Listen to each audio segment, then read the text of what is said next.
नमस्कार। हमने पिछले वीडियो के अंदर संतुलित भोजन के बारे में पढ़ा था और उसकी कमी से होने पर कुपोषण होते हैं उसके बारे में भी जानकारी की थी। अब हम पढ़ेंगे मानव स्वास्थ्य। मानव स्वास्थ्य के लिए एक इम्पोर्टेंट भाग होता है जल, और हमें पता है कि जल ही जीवन है। ये कोई बड़ी बात नहीं है, क्योंकि बिना जल से हमारा जीवन असंभव है।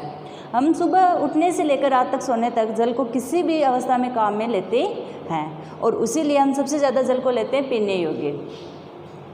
तो हमें पीने योग्य जल के गुण पढ़ने हैं। उसमें क्या होना है? पहला गुण है, जल में आंखों से दिखाई देने वाली कोई वनस्पति नहीं होनी चाहिए, यानी कोई भी ऐसा पादप या छोटे मोटे पत्ते नहीं होने चाहिए जो हमें दिखाई दे रहे हैं। सेकंड है, जल में कोई सूक्ष्म जीव नहीं होना चाहिए, और जल में कोई छोटा सा जीव नहीं होना चाहिए, वरना वो हमारे लिए हानिकारक होगा। थर्ड है, जल का पीएच है 7 होना चाहिए। जो जल का पीएच होता है वो 7 होना चाहिए, जिससे उसे आर्द्र जल कहते हैं, और वो हमारे लिए अच्छा होता है।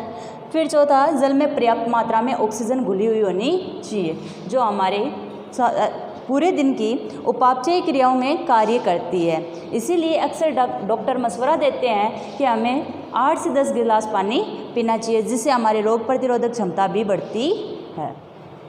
अब हम पढ़ेंगे दूषित जल के दुष्प्रभाव। यदि हम दूषित या गंदा जल पीते हैं तो उससे हमारे अंदर अनेक बीमारियां पैदा होती हैं। वो बीमारियां रोग कारक की वजह से पैदा होती है। अब रोग कारक जैसे जीवाणु हैं, विषाणु हैं, प्रोटोजोआ, कृमि इत्यादि होते हैं, जिनकी वजह से हमारे अंदर बहुत सारी बीमारियां उत्पन्न हो जाती है, जैसे हैजा, पेचिस, टाइफाइड, पीलिया आदि। इसी प्रकार एक पहले राजस्थान में प्रचलित रोग था नारू या बाल्ला रोग, जिसके अंदर मनुष्य को गंदा पानी पीने की वजह से वो रोग होता था, और उस रोग का जो कीड़ा है या कृमि है वो है मादा ड्रैकनकुलस मेडिनेसिस, जिसकी वजह से ये रोग होता था।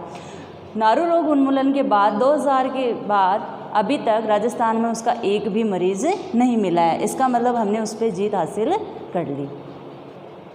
आज का गृह कार्य, प्रश्न नंबर 1, नारू रोग का रोगजनक का नाम लिखिए।